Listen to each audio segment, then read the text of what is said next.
네, 오늘은 미국에서는 마더스데이고 한국에서는 어버이주일인데 또 사실 어버이날 당일이기도 합니다. 미국에서는 또 파더스데이도 있어가지고 오늘은 또 어머니 은혜에 감사하면서 어머니를 통해서 우리를 양육해 주신 하나님께 또 감사하는 그런 좋은 주일이 되면 좋겠습니다. 사람은 만물을 다스리는 존재이고 참 지혜롭고 또 지식을 축적해 갈 수 있어서 은사, 그런 탁월한 은사로서 이렇게 문화를 만들고 문명을 전수하고 그런 특별한 존재인데, 참으로 아이러니하게도 태어나서 스스로 독립하기까지 가장 오랜 시간이 걸리는, 태어났을 때 가장 연약한, 누구의 손길이 없으면 도저히 살 수 없는 그런 존재가 사람이라는 존재입니다. 약하디 약한 그 과정을 극복해낼 수 있는 가장 강력하면서도 거의 유일한 그 힘은 바로 어머니의 사랑입니다. 어머니의 희생, 그 아기를 바라보는 어머니의 긍휼의 눈빛, 그것 때문에 이 아기가 사는 것입니다. 어머니가 나를 불쌍히 여기지 않으셨으면 이 자리에 앉아 있을 수 있는 사람은 아무도 없다는 사실 동의하십니까? 아멘입니다. 정말 우리는 아주 어렸을 때 우리가 할 수 있는 것이라고는 그냥 불편할 때 우는 것밖에 없었습니다. 그 소리에 반응을 하는 거는 어머니밖에 없었습니다. 네, 제가 증인입니다. 큰아들이 아기 때 이렇게 우는데 저는 아기 우는 소리가 잘 안 들리는 거예요.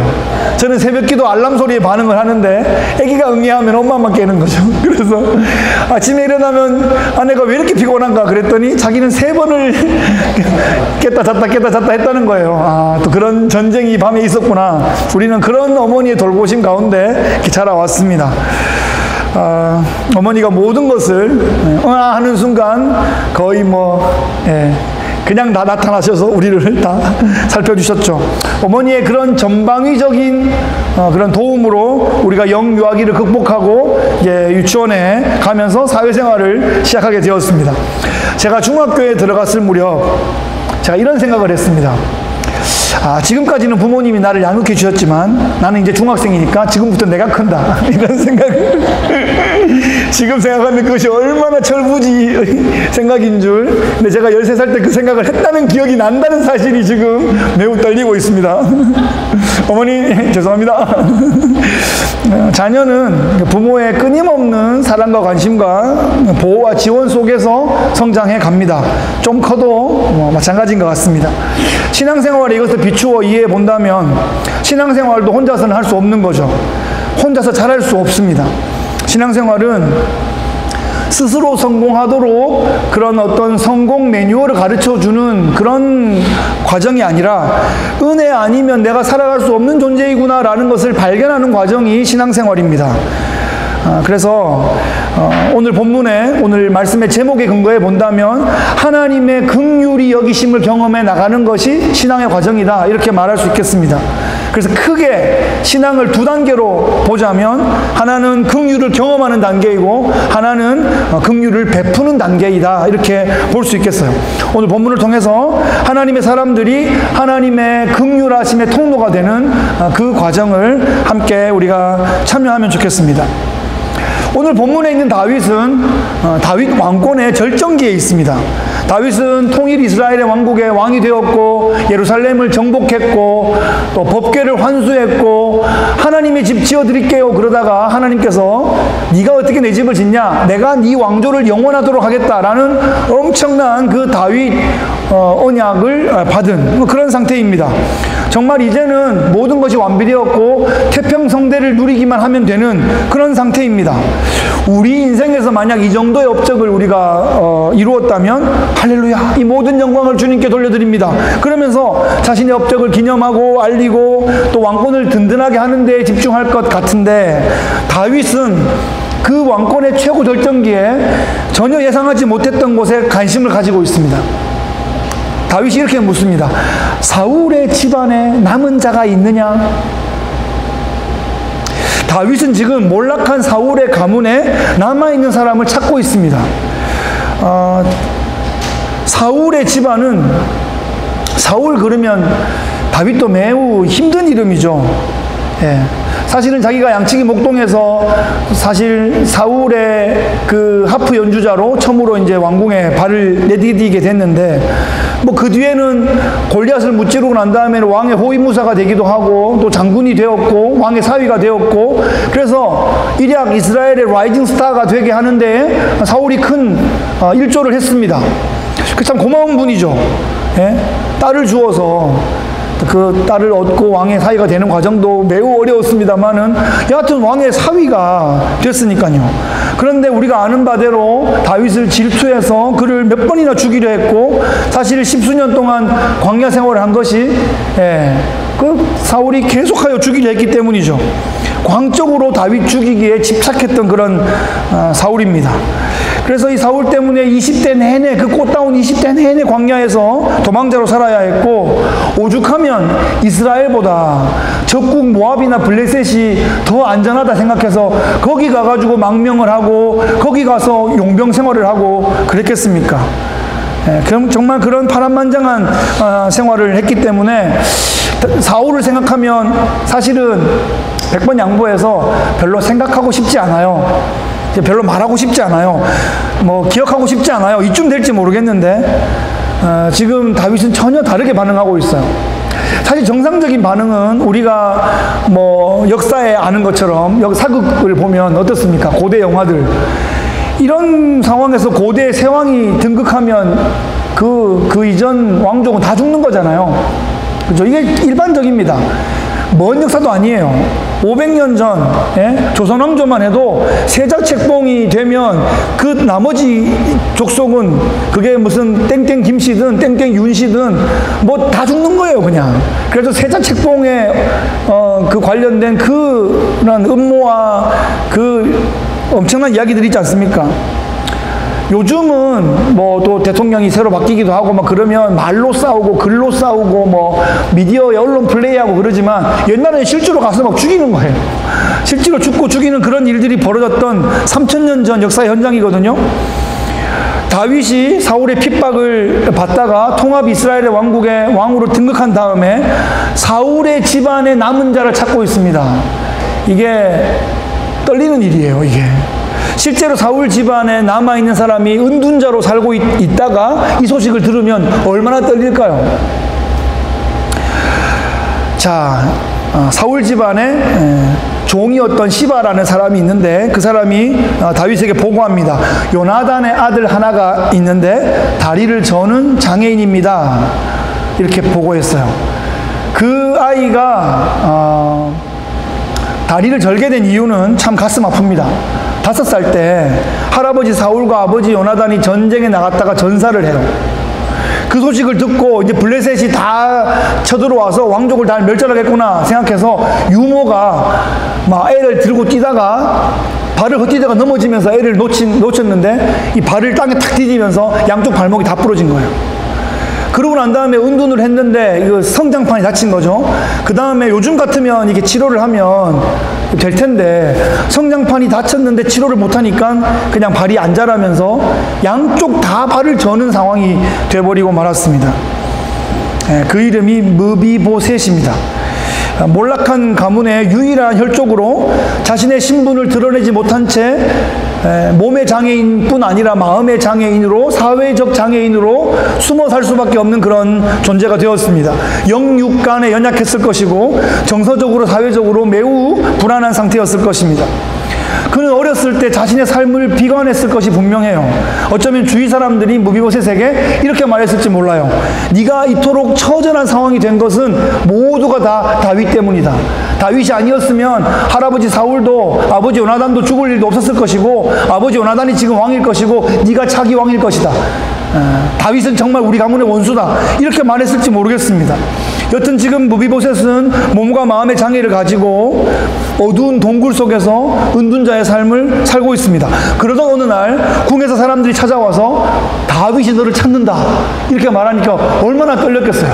막 심장이 막 철렁했을 겁니다. 드디어 올 것이 왔구나. 여기까지구나. 그렇게 생각했을 것 같습니다. 그런데 다윗 앞에 불려가서 덜덜 떨면서 불려갔는데 다윗이 한 첫 마디가 뭔가 하면 무비보셋이여 이렇게 그의 이름을 불러줍니다. 공포의 대상이었던 다윗이 떳떳하게 자기 이름을 불러주자 두려움과 경계심이 눈 녹듯 사라졌을 것입니다. 다윗이 이 무비보셋을 찾아내고자 하는 이유는 사울의 가문의 최후의 남은 사람을 멸절하기 위함이 아니라 그에게 사랑과 은총과 긍휼을 베풀기 위해서였습니다. 다윗은 1절에서 사울의 집에 아직도 남은 자가 있느냐라는 그 질문에 이어서 자기가 바로 대답을 합니다. 내가 요나단으로 말미암아 그 사람에게 은총을 베풀리라. 결심을 선포하고 있습니다. 요나단과 다윗 사이에 어떤 일이 있었습니까? 그들은 첫 만남에서부터 요나단이 다윗에게 자기의 겉옷을 벗어주고 군복을 벗어주고 활과 창과 띠와 뭐 이런 것을 뭐 다 갖다 주죠. 그것은 왕자의 상징인 건데 그것을 다윗에게 다 주면서 다윗과 언약을 맺습니다. 후에 사울이 다윗을 추격하고 죽이려는 그런 긴박한 상황 가운데 요나단은 다윗을 계속 보호해주죠. 그 사울의 광기 때문에 이제는 헤어져야 되는 그런 상황에 처해졌을 때 서로 만나서 숲에서 만나가지고 서로의 집안과 서로의 자손을 지켜주자 이렇게 언약을 맺습니다. 다윗은 지금 요나단과의 그 언약을 기억하고 있는 것입니다. 이제 무비보셋을 만났으니 요나단과의 언약을 실행하고자 하는 것입니다. 그런데 이 무비보셋은 아직도 당황하고 아직 얼떨떨합니다.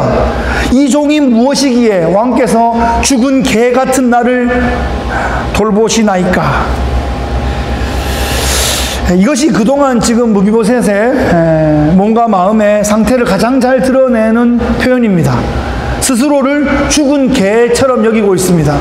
비참하고 쓸데없는 인생으로 여기고 있어요. 하지만 이제는 모든 것이 달라질 것입니다. 무서워하지 말라. 내가 반드시 내 아버지 요나단으로 말미암아 내게 은총을 베풀리라. 다윗은 지금 두려워 떨고 있는 무비보셋을 안심시키고 있습니다. 그것은 무비보셋의 능력이 아니라 아버지 요나단과 다윗이 맺은 그 언약의 근거에서 은총이 베풀어질 것이기 때문이죠. 고대 풍습에 따르면 무비보셋은 지금 사실 처형되어도 너무 자연스러운 그런 상황인데 그는 지금 아버지 요나단의 미리 맺은 그 언약 때문에 살게 되었습니다. 그저 목숨만 건지는 정도가 아니라 깜짝 놀랄 수준의 엄청난 은총을 받게 됩니다. 7절 말씀에 보면 내가 내 할아버지 사울의 모든 밭을 내게 도로 주겠고 또 너는 항상 내 상에서 떡을 먹을지니라. 사울의 모든 밭이라면 이미 국고로 환수되었을 수도 있는데 사울의 모든 밭을 굳이 무비보셋에게 다 돌려주는 것은 사실 너무나 파격적인 것 같습니다. 그렇게까지 해야 됐을까? 그저 밭대기 몇 주고 종 한두 명 붙여주면 그걸로 감지덕지일 것 같은데 사울의 모든 밭을 그 집안의 유일한 후손인 무비보셋에게 다 돌려주는 파격적인 결정을 하게 됩니다. 그리고 신하에게 무비보셋을 위하여 그 밭을 경영해라 이렇게 명령합니다. 시바의 모든 아들과 모든 종들이 지금 무비보셋을 섬기는 그 자리에 가게 됩니다. 그는 이제 평생 걱정 없이 살게 되었어요. 뿐만 아니라 은둔 생활에서 벗어나서 사회적 지위와 왕가의 그 명예를 완전히 회복하게 되었습니다. 평생토록 왕의 식탁에서 겸상하는 그런 최고의 영예를 얻게 되었습니다. 그렇게까지 할 필요가 없을 것 같은데 그는 지금 분에 넘치는 은혜를 받고 있습니다. 무비보셋은 고대 사회의 그 통념적 기준을 초월하는 놀라운 은총을 받고 있습니다. 이 장면에서 우리가 깨달아야 할 것은 무엇일까요? 예수님 만나기 전에 우리의 영적인 형편이 마치 이 무비보셋 같았다라는 것을 인정하는 것입니다. 몰락한 가문에서 처형이 예정된 자처럼 그렇게 두려움 속에 은둔 생활을 할 수밖에 없는 그 무비보셋의 상황, 마치 그런 무비보셋의 그런 소망 없는 상황처럼 한숨 소리와 원망밖에 나오지 않는 비참한 영적인 그런 형편이 바로 구원받기 전에 우리의 영적인 수준이었다는 것을 우리가 인정해야 합니다. 우리는 조금 더 노력하면 왕실 근처에 갈 수 있는 그런 수준에 있었던 사람들이 아니라 우리의 실력으로는 왕실은 꿈도 꿀 수 없는 상황에 있었다는 거죠. 우리의 노력으로 천국에 어떻게 손이라도 대볼 수 있는 그런 상황이 아니라 우리는 그저 땅에서 저 위에 있는 하늘을 그저 바라만 볼 수밖에 없는 그런 형편이라는 것입니다. 그런 상황에서 예수님께서 하늘에서 내려오셔서 자신의 피로 값주고 우리를 사신 거예요. 그래서 극적으로 하나님 자녀로 우리를 세워주신 것입니다. 감히 하나님 앞에 설 수 없는, 고개도 들 수 없는 자들이 이제 하나님 앞에 나아가고 하나님 앞에 기도하고 응답받고 할렐루야 이렇게 말하는 그런 놀라운 지위를 우리가 얻게 되었다는 것입니다. 이게 얼마나 놀라운 은혜입니까? 우리가 크리스찬이 되었습니다. 먼저는 예수님의 그 놀라운 은혜 때문이고 우리에게 예수님을 소개해 준 분들이 있어서 우리가 믿음을 갖게 되었습니다. 그것이 우리의 어머니일 수도 있고 우리의 믿음의 어머니들일 수 있습니다. 우리가 크리스찬이 될 수 있었던 것은 우리의 노력이나 선행이나 실력이 아니라 하나님의 언약적 충성 때문이고 그 하나님의 언약적 충성을 닮은 믿음의 어른들이 있었기 때문입니다. 또 혹시 우리의 동년배들이라 하더라도 그 성숙된 마음을 품은 우리의 믿음의 동역자들이 있었기 때문에 우리가 이 믿음의 자리에 반열에 설 수 있습니다. 하나님께서 전적으로 우리를 불쌍히 여겨주시고 하나님의 긍휼의 마음을 품은 믿음의 선배들이 있었기 때문입니다. 그렇다면 이런 놀라운 은혜를 받은 사람들은 어떻게 살아야 할까요? 오늘 본문의 근거에서 크리스찬의 모습을 두 단계로 정리해 보겠습니다. 하나는 은혜를 입는 자입니다. 크리스찬은 은혜를 입는 자입니다. 어떤 실력으로 정상에 올라가자 이런 사람들은 그냥 세속적인 사람이거나 그냥 하나님 없이도 충분히 그런 노력들은 할 수 있어요. 그런데 크리스찬은 은혜를 입은 사람들이다. 이것이 가장 큰 특징입니다. 아주 탁월한 종교인이 있다 하더라도 그 탁월한 종교인과 하나님의 은혜 입은 이 작은 사람과 하늘 땅 차이인 거예요. 예, 그것은 마치 우리가 이 땅에서 하늘을 올라가 보겠다 하는 것과 비슷해요. 여러분 높이뛰기 제일 높이 뛰는 사람이 얼마 뛰는 것 같아요?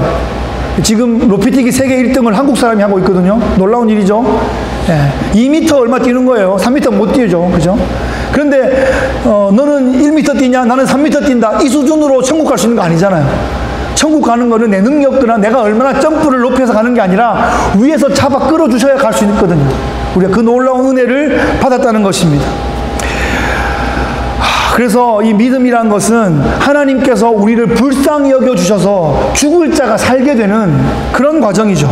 나의 소견대로, 내 뜻대로, 내 욕심대로 그렇게 하고 있었는데 하나님께서 방황하고 있던 나에게 한 줄기 구원의 빛을 비춰주시고 하나님의 인애하심, 하나님의 언약적 충성, 우리가 룻기할 때 배웠던 하나님의 헤세드, 그 헤세드가 부어져서 하나님 백성이 된 것입니다. 그것이 크리스찬의 첫 번째 단계입니다. 두 번째 단계는 은혜를 베푸는 자가 되는 것입니다. 긍휼을 베푸는 자가 되는 거예요. 그런데 중요한 것이 있어요. 이것을 먼저 하면 안 돼요. 이것을 먼저 하면 자신의 공덕을 쌓아서 신이 되려고 하거나 공덕을 쌓아서 극락에 가려고 하는 종교인과 똑같은 모습이 됩니다. 이 두 번째 단계는 반드시 첫 번째 단계를 통과해서 은혜 입은 자가 된 다음에 그 은혜에 감격해서 이제 은혜를 베푸는 자의 자리에 나가는 것입니다. 크리스찬은 먼저 자신이 은혜 입은 자라는 것을 깨닫는 것이고 이어서 은혜를 기꺼이 나누는 방향으로 나가는 것, 이것이 가장 합당한 크리스찬의 두 단계의 방향입니다. 지금 다윗이 무비보셋에게 은혜를 베푸는 것은 자기가 하나님께 놀라운 은혜와 은총과 불쌍히 여기심을 입은 자라는 것을 확신하고 있기 때문입니다. 은혜 입은 사람이 은혜를 베풀 줄 압니다. 맞습니까? 네, 정말입니다. 그래서 우리는 은혜를 잘 베푸는 사람을 보면 저 사람 은혜 받은 사람이구나 라는 것을 알게 돼요. 그런데 계속 생각하고 계산하고 이런 사람은 은혜 못 받은 사람이구나 라고 속으로 생각하시면 됩니다. 말로 하시면 또 상처받고요. 속으로 은혜 못 받아서 저러구나. 그리고 이해를 해야 돼요. 그래서 은혜 입은 사람들이 나누기 시작하면 하나님은 그 사람을 통하여 하나님 은혜가 흘러가게 하기 위해서 또 채워주시는 거예요. 이것을 경험한 사람은 이것이 너무나 신나고 이것이 너무나 감동적인 하나님 나라 이야기인 걸 알게 되는데, 이걸 경험 못한 사람은 계속 자기 주머니에 있는 돌 몇 건 했다가 이쪽 주머니에 넣었다가 이쪽 주머니에 넣었다가 이러고 있는 거예요. 왜? 하나님은 하나님 나라 자원이 너무 많아서 그냥 부어주실 수 있고 우리가 그거를 나누는 것만 잘하면 되는데, 청직인데, 내 주머니 있는 돌, 주머니 돌, 쌈지 돌, 돈인지 돌인지 하여튼 그러고 있는 거예요. 이게 도토리인지 하여튼 그 수준에 있는 거죠. 그래서 우리는 은혜 받은 자인 것을 삶으로 증명하면 좋겠습니다. 사랑하는 성도 여러분, 무비보셋처럼 놀라운 은혜를 입은 자인 것을 확신하십니까? 아멘. 그렇다면 오늘 본문의 다윗처럼 그 받은 은혜를 흘려보내는 하나님 사람들 되시기를 축복합니다. 말씀 맺겠습니다. 오늘 말씀의 제목은 하나님의 긍휼의 통로가 되라 하는 것입니다. 하나님께서 구원받은 우리를 이 땅에 공동체로 세워주시는 것은 하나님의 긍휼의 통로가 되게 하시기 위해서입니다. 하나님의 사랑이 필요한 영혼들에게로 우리의 관심과 섬김과 우리의 모든 자원들이 흘려가야 하는 것입니다. 한 번에 되는 것이 아니죠. 여러분, 사랑을 하려고 하는데 오해받기도 합니다. 거절당하기도 하고요, 비난을 당하기도 합니다. 하지만 신실함으로 그 자리를 지켜내는 것입니다. 어머니가 자녀를 양육하면서 막 그 자녀 때문에 맨날 기쁘기만 하나요? 그런데 신실함으로 어머니 자리를 지켜냈기 때문에 이 자식이 되는 것이죠. 예. 정말 어머니 은혜에 또 감사하는 날입니다. 하나님께서 친히 이렇게 은혜 입은 자가 은혜를 베풀려고 할 때 하나님께서 친히 도우시고 역사하십니다. 이번 주에 특별히 지난주에 많이 느낀 것이 템파에 은혜가 필요한 영혼들이 참 많구나 하는 것을 깨달았어요. 이 템파 땅에 교회를 창립해 주셔서 너무 감사합니다라는 전화를 받았습니다. 템파에 30년을 살았는데 너무너무 좋은 교회가 그리웠다 그런 얘기를 하면서 창립 예배 때 오겠습니다 그런 얘기를 하셨습니다. 제가 목소리를 기억하고 있습니다. 꼭 오시기 바라요. 네, 기도합니다. 그 목소리를 듣고 기억하고 있어요. 그러면서 이런 분들이 많이 계시겠구나, 지치고 상한 영혼들이 있구나, 교회에서 상처를 받기도 하고 자기도 모르게 교회에 상처를 주기도 했던 또 그러면서 교회에 멀어져 버린 그런 영혼들이 있구나. 이번 기회에 또 새롭게 시작하는 이 공동체 가운데 함께 또 하나님의 은혜의 공동체에 담기면 좋겠습니다. 여러분, 우리 사랑하겠다라고 각오해야 됩니다. 긍휼을 베풀겠다라고 결심해야 됩니다. 조금 오해는 감당하겠다라고 우리가 결단하며 나가야 됩니다. 왜냐하면 우리가 넘치는 사랑을 받았고 말도 안 되는 긍휼을 이미 경험했기 때문이죠. 이제 우리는 그래서 긍휼을 베푸는 자리로 나가겠다, 다윗 같은 저 마음으로, 저 헌신으로 나가겠다, 이렇게 결단해야 됩니다. 어릴 때는 어머니의 희생으로 우리가 자랐는데 이제는 우리가 어머니의 자리를 맡아서 어린 영혼들을 품고 사랑하고 섬기는 자리에 나가겠다, 이렇게 결단하면 좋겠습니다. 창립 예배를 준비하면서 템파에 그런 하나님의 긍휼이 필요한 영혼들이 많다는 걸 확신하고 이제 우리가 그런 긍휼의 통로요 도구가 되기를, 우리 한 사람 한 사람이 그런 하나님의 긍휼의 통로로 쓰임 받으시기를 예수 그리스도의 귀하신 이름으로 축복합니다. 아멘. 합시다. 참 좋으신 하나님 아버지, 감사합니다. 오늘 다윗이 인간적인 눈으로 볼 때는 모든 것을 다 이루고 성취하고 이제 태평성대를 누려야 하는 그 자리에서 하나님의 은혜와 긍휼과 은총의 통로가 되는 바로 그 결단과 헌신을 하고 있는 장면을 봅니다. 이미 자기 스스로를 죽은 개처럼 여겼던, 실패한 인생처럼 여기고 있는 그 무비보셋을 그 아버지 요나단과의 언약에 근거하여 이를 살려낼 뿐 아니라 거의 왕과의 그 왕자의 그 자리로 회복시켜서 그 모든 영광을 회복시켜 주신 그 아름다운 이야기를 우리가 봅니다. 하나님, 이런 이야기들이 오늘날 이 자리에서도 우리를 통하여 이루어질 수 있음을 믿습니다. 예수님께서 우리를 위해 전적으로 자신을 내어주시며 우리를 구원하신 그 은혜에 감격하여 우리가 그 사랑으로, 그 헌신으로, 그 충성으로 영혼들에게 나가게 하여 주시고, 하나님 지치고 상하고 숨어있고 은둔해 있는 그 영혼들에게 구원의 빛을 비추이는 긍휼의 그 강물이 흐르게 하는 데에 우리를 사용하여 주옵소서. 템파 초대교회가 꼭 필요하여 이 땅 가운데 불러내시고 세우신 줄을 믿습니다. 창립 예배를 위하여 이번 한 주간 더 잘 준비되게 하여 주시고 더 많이 기도하게 하여 주시고 한 영혼 한 영혼을 하나님 앞에 불러 세우는 일들에 우리가 기쁘게 위해 쓰임받고 헌신하게 역사하여 주시옵소서. 감사와 영광을 주께 올려드리며 예수 그리스도의 귀하신 이름으로 기도하옵나이다. 아멘. 아멘. 아멘.